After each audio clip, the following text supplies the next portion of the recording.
बहुत प्राचीन काल की बात है।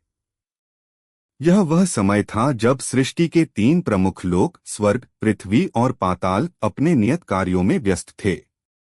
त्रिलोक का संचालन ब्रह्मा, विष्णु और महेश के संरक्षण में होता था और समस्त जीवधारी अपने कर्मानुसार जीवन जीते थे। देवताओं की राजधानी थी अमरावती, जिसके राजा थे देवराज इंद्र। अमरावती की शोभा और वैभव अलौकिक था। वहां कामधेनु, कल्पवृक्ष, ऐरावत हाथी और अन्य अनेक चमत्कारी वस्तुएं थीं। इंद्र, अग्नि, वरुण, यम, सूर्य, चंद्र, कुबेर, वायु और अन्य अनेक देवता स्वर्ग में निवास करते थे। यद्यपि वे शक्तिशाली थे, किंतु उनकी शक्तियां नित्य नहीं थीं। वे तप, यज्ञ और ब्रह्मा विष्णु महेश की कृपा पर निर्भर थीं।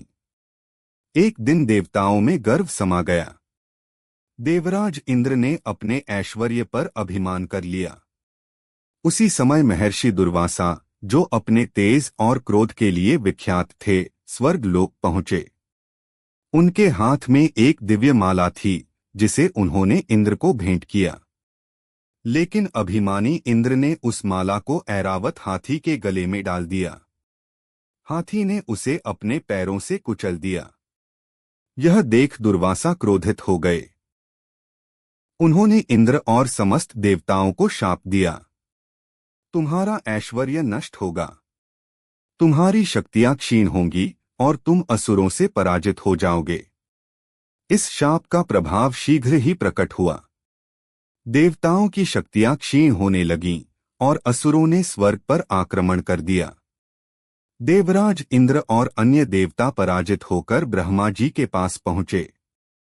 ब्रह्मा ने उन्हें भगवान विष्णु की शरण में जाने का परामर्श दिया। सभी देवता क्षीण और पराजित स्थिति में क्षीर सागर में जाकर भगवान विष्णु के चरणों में गिर पड़े।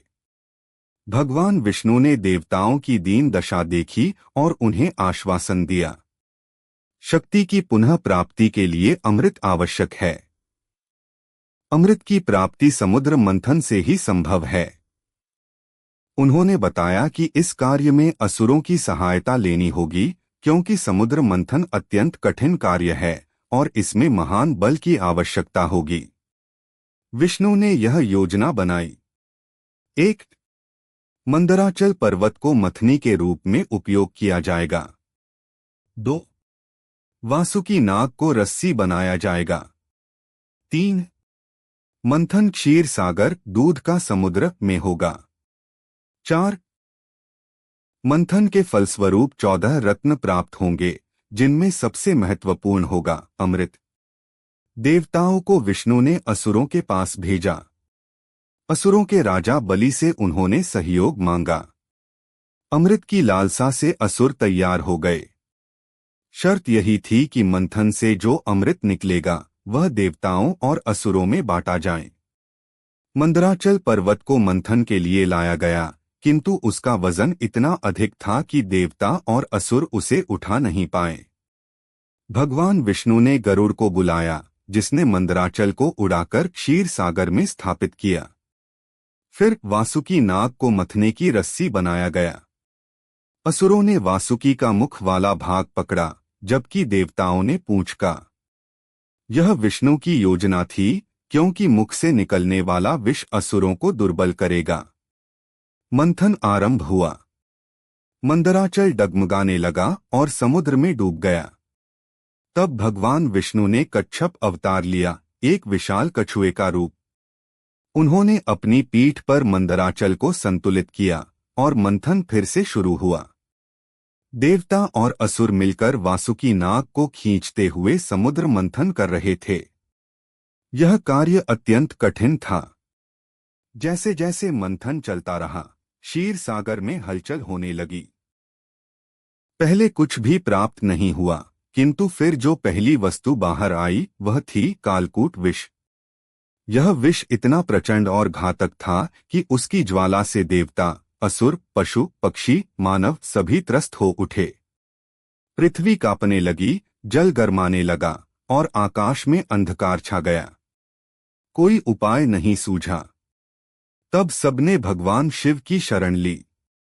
शिव ने संसार की रक्षा के लिए वह विष अपने कंठ में धारण कर लिया। माता पार्वती ने उनके कंठ को पकड़ लिया जिससे विष नीचे न जाए। इस विष के प्रभाव से उनका कंठ नीला पड़ गया और वे कहलाए नीलकंठ महादेव। इस प्रकार संसार की पहली रक्षा शिव ने की। मंथन जारी रहा और धीरे धीरे 14 दिव्य रत्न प्रकट हुए जो इस प्रकार हैं। 1. हलाहल विष जिसे शिव ने पी लिया। 2. कामधेनु इच्छानुसार दुग्ध देने वाली गाय जिसे ऋषियों ने ले लिया। 3. उच्चैश्रवा एक श्वेत अश्व जिसे इंद्र ने लिया। 4. ऐरावत 4 दांतों वाला विशाल हाथी इंद्र को प्राप्त हुआ। 5. कौस्तुभ मणि भगवान विष्णु ने धारण की। 6. कल्पवृक्ष इच्छानुसार फल देने वाला वृक्ष स्वर्ग को मिला। 7. अप्सराएं रमणीय देव कन्याएं जो स्वर्ग की शोभा बढ़ाने लगीं। 8. वरुण का शंख जिसे विष्णु ने धारण किया। 9. धन्वंतरी आयुर्वेद के देवता अमृत कलश लेकर प्रकट हुए। 10. लक्ष्मी देवी सौंदर्य धन और समृद्धि की देवी जिनका विवाह विष्णु से हुआ। 11. सुरा दिव्य मदिरा असुरों को प्राप्त हुई। 12. चंद्रमा शिव ने अपने मस्तक पर धारण किया। 13.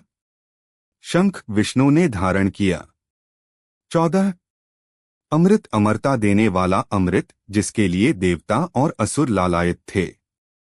अब सबसे महत्वपूर्ण वस्तु अमृत प्रकट हो चुका था और संघर्ष का सबसे निर्णायक चरण आने वाला था।